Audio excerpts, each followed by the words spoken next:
thank you for this. Yeah, I'm Mohamed Soliman. I'm a postdoc in the University of Groningen, and as mentioned, this collaboration between the University of Groningen and University of Hamburg. So this work has been published in the European Conference on Software Architecture, and it tackles, or it performed an empirical study on the web search engine Google, on its ability to find architectural knowledge. But before we find out this, let's start with the motivation. Yeah, this slide presents like an island with the most important concepts, solutions, well-known solutions for software architecture. So if anyone think about software architecture, he would think about the components diagram of a system, design patterns, technologies. But this is just half of the picture. So these, in order for software engineers to select these solutions, they also have to make design decisions. And these design decisions has a rationale, has a reason why they select this solution and left another. So for this, they need to search for different alternative solutions. They need to compare solutions with each others to determine the benefits and drawbacks. They need also to consider previously made design decisions. So all these concepts from solutions and rationale, we call them in this work architectural knowledge concepts. However, where are these concepts reside? These architectural knowledge concepts reside in the brain of software engineers based on their experiences. However, if software engineers just depend on their experience from previous projects, they might make suboptimal design decisions. And that's why researchers try to gather this knowledge into knowledge repositories. However, this has also didn't work because it consumed lots of time, or it is not practical to gather this knowledge from the software engineers inside repositories. So currently, researchers exploring software repositories like Stack Overflow and Jira and issue trackers to find to explore also architectural knowledge in these sources. But while we are trying and struggling with natural language processing for these sources, software engineers practically currently are using common web search engines. Sorry, common web search engines like Google. However, we know little about about Google and its ability to find architectural knowledge. So, and that's why we conduct this study to explore Google and its ability to find architectural knowledge and the sources of this knowledge, like is this knowledge reside in forums, is it reside in technology documentations, also which concepts, which architectural knowledge concepts exist in these, which Google can find. All this we try to answer in this study. To achieve our goal, we conducted a case study with 53 software engineers who try to solve certain architectural tasks using the search engine Google. So an architectural task it usually has certain requirements, and which can be functional requirements and also non-functional requirements. And for each software engineer determine the relevance of each website which is retrieved by Google, if it is relevant to the task, and also which architectural knowledge concept exists inside these web pages. They have done this through a plugin which we have provided to the software engineers. After this, we have classified the web pages found by the software engineers through qualitative and quantitative analysis. Okay, so we will start now to present the results of the study. So the first question we asked was, what are the sources of architectural knowledge in which are retrieved by Google? And we found that the majority of websites retrieved by Google were actually coming from blogs. These were the most retrieved by Google, and followed by technology documentation and scientific content, while forums, something like forums or source code repositories like Git, are not commonly retrieved. And from this weekend, our takeaway that Google is more biased to capture blogs and documentation. Forums like Stack Overflow are not well captured by Google.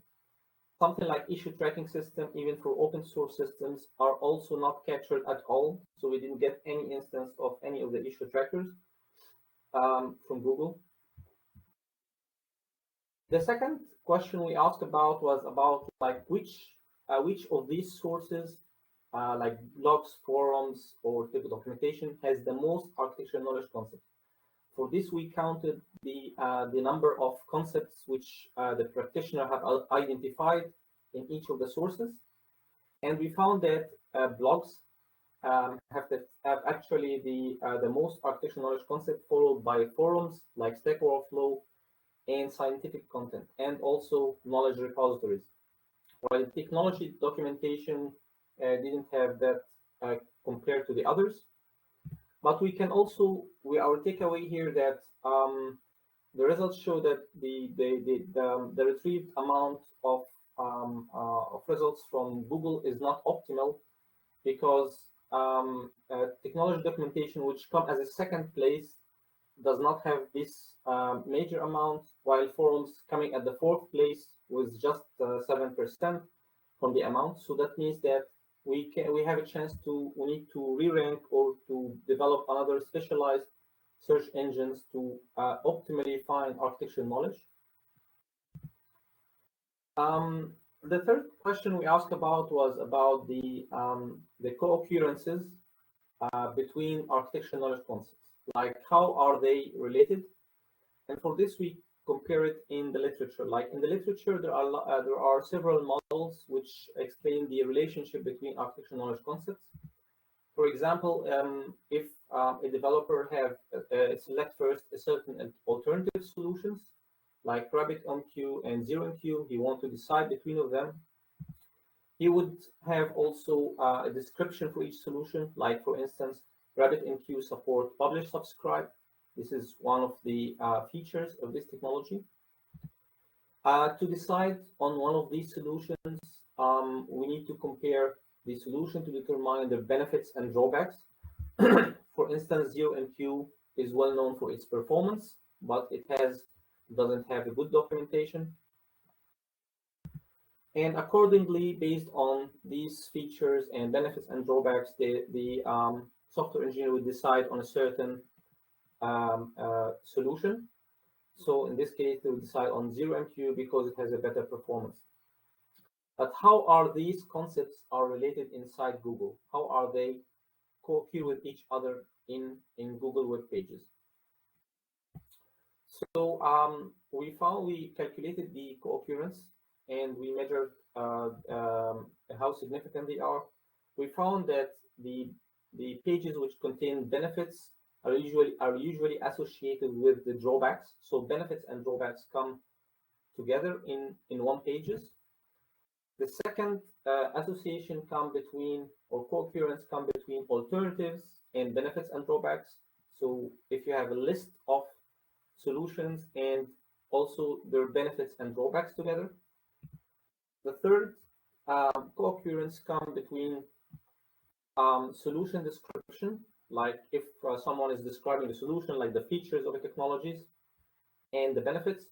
And this is a common co-occurrence in technology documentation, so that they explain that the documentation, it's certain technology and also its benefits, but they do not explain its drawbacks. And the final thing is design decisions. Like explicit design decisions are usually coming alone in a separate web pages, which explain specific case studies for certain projects. So from this, we can see that it is we have the co-occurrence between the concepts is different than how it is in the model, and from this we can this will guide our way to extract this architectural knowledge to build knowledge-based systems. Our next research question was more about determining the effectiveness of Google in making certain architectural steps, and specifically the attribute-driven design. This is one of the most popular design process. And so for the first step, identify design concept is try to identify certain alternatives of solutions, for example, a list of technologies or patterns. And we measured the effectiveness of Google using an information retrieval metric called normalized discount cumulative gain, NDCG. This metric considers the relevance and also the ranking of the web page. So if a web page is at the highest ranking and also highest relevant, then this value will be high. If also if it is lower ranking and also higher value, then it will be low. So it considers both the relevance and the ranking of a web page. And the K value here represents the top value. So NDCG at 1 means how probable is the first element in the search engine would be highly relevant. So so for the first design step, identify design concepts, we also compare to the next step, which is select design concept. In the select design concept, the software engineer compare different solutions and try to select one of them. And we see that has better effectiveness as the identified design concept. And the final step, instantiate architectural elements, is used to create component design from a certain solution.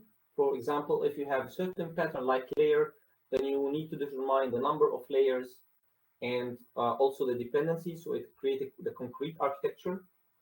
And for this, we also find that it is harder to find architectural knowledge compared to the select design concept. For this, we can see that the Google is optimized to find more architectural knowledge for the select design concept compared to the other two steps. That means we need to try to support the other two steps compared to the select design concepts. Our last research question was about what is the most important architectural knowledge concepts from these, like which ones were usually coming in the most relevant web pages. And for this, we found that the solution drawbacks and design decision were the most important architectural knowledge concepts. And this will also, again, guide us on which architectural knowledge concept we need to capture or we need to extract from the results of Google. So yeah, so by conducting this study, we were able to have an overview about what type of sources Google can find which contain architectural knowledge, which sources were more rich with architectural knowledge. We found that this was blogs, and that's why it motivates for the future work that we need to explore blogs in more detail about its architectural knowledge. It was during our analysis we also found that blogs is a bit challenging in its analysis. It means that this is something which need more investigation. And we also, the results show that we need to develop more specialized search approaches to improve the effectiveness of finding architectural knowledge. And finally, we need to extend the existing architectural knowledge capturing approaches to consider the various co-occurrences which exist in the web. With this, I'm done with the presentation, so I'm ready for the questions.